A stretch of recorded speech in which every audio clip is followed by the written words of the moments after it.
Hi, I'm Ray Festa. I'm a volunteer with University of California Master Gardener Program here in San Luis Obispo. Today we're going to be talking about a problem that is common with gardeners here on the Central Coast, and that's the problem of gophers. Here we have an example of gopher activity, and these gophers are working around the base of this espalier apple tree. And what's happening is that underground the gophers are eating the root system of this tree.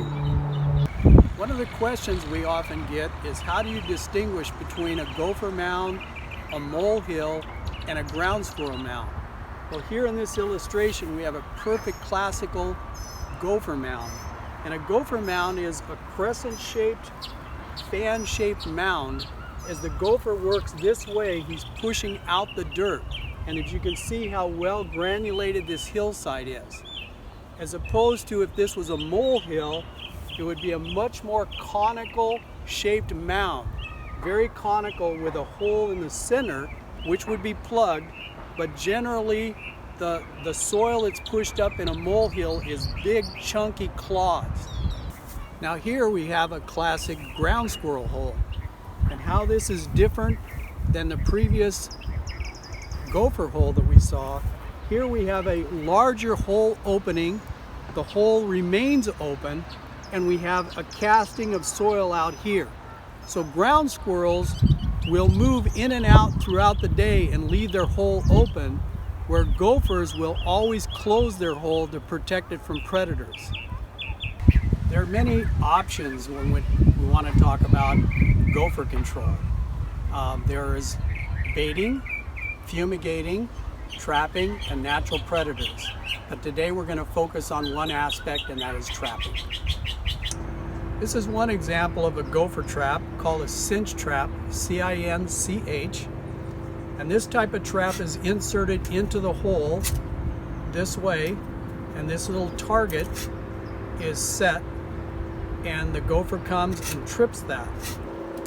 One thing to consider about cinch trap is they come in two different sizes.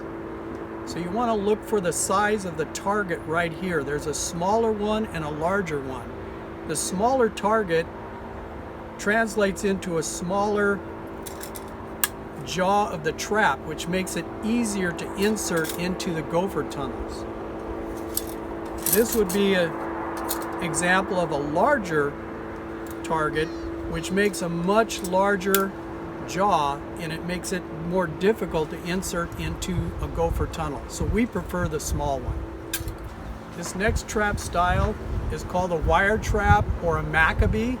Macabee was the original manufacturer, designer of this style of trap. It's very common, very effective, and once this trap is set, it's inserted into the tunnel. The easiest way I've found to set these macabee traps is to turn them upside down, so this little trip bar is hanging down through the trap, and then compressing the jaws, so getting it over the bar, and then sitting the trip pan and holding your thumbs behind the trip pan to keep it in the cocked or set position. This particular trap is called a gophinator. It's a newer style trap, and the unique thing about this is it has a spring that you recoil around, which gives pressure and sensitivity when the gopher comes into it. These are made of stainless steel. They don't rust. They're a little more expensive than the other style traps, but we like this particular trap very much here in the demonstration garden. This particular style trap is called a black hole or a black box. And what's unique about this is this style of trap does not get inserted into the runway, but you shave off a vertical face on the runway and the trap gets pushed against it. This hole in the back emanates light into it, which the gopher sees the light and comes into the trap. So it takes less excavation, and it's particularly effective if you have sandy soil where the tunnels continue to cave in and you can't get a trap into it. This might be a good option for that situation. This last trap I'm going to talk about is called a gopher hawk. And it's kind of unique because it sets above the ground, and you take the probe that comes with it and you auger down through the soil until you find the runway, and then this spring compresses down and it cocks, and then you set that down into the hole, and that's it. So everything is done above ground. All your work is above ground. It doesn't require any digging at all, except using this probe to excavate down and find the main runway. Now, how I would approach setting a trap if I come upon a mound like this, the first thing I do is take a shovel or a trowel, and I would clear the mound away, all the way away, and then look for a darker area that would indicate the moist soil where that lateral tunnel is going down to the main runway.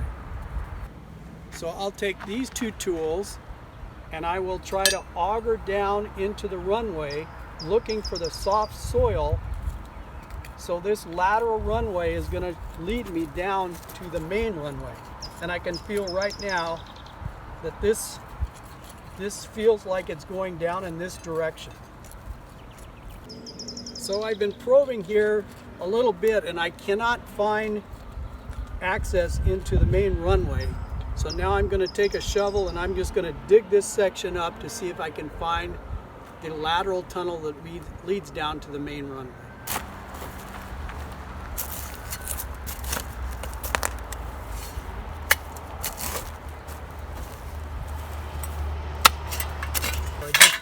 I just found the open runway.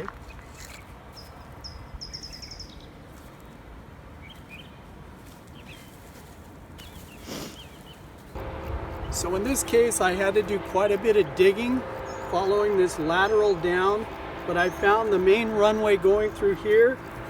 Now that I have the runways open in both directions, clearing them out with my little trowel, I'm going to set a trap in this direction and also in this direction, because we don't know which way the gopher's coming from. That way we have both sides covered.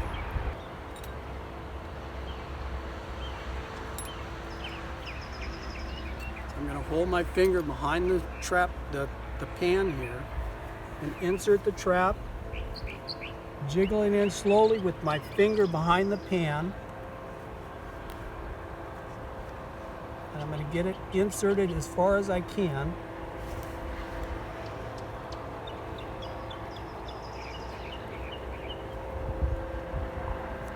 Okay. And this wire is to secure the trap, because the gopher, it gets caught, it could pull the trap this way, or you could have a cat or some predator come in and pull the trap out and carry it away. So I always put a wire on my traps and then stake them down with a nail or a spike or something. Now I'm going to put another one in this direction. This is a set that I did a few days ago using cinch traps. And you can see that I've got runways going in both directions. So I have a trap this way and this way. And again, the cinch trap set, this long part goes well into the hole. You can see how that was. And this particular trap, the arm is up. So I know that this trap has been stripped. So there's either full of dirt or we have a gopher here. So let's see.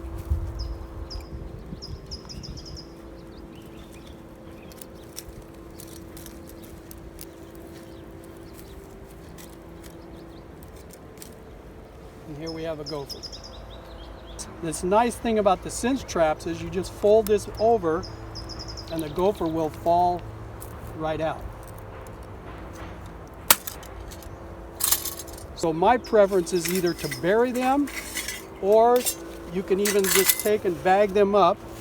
You always want to have gloves because these things carry fleas, which do carry a disease. So if you just take a trash bag,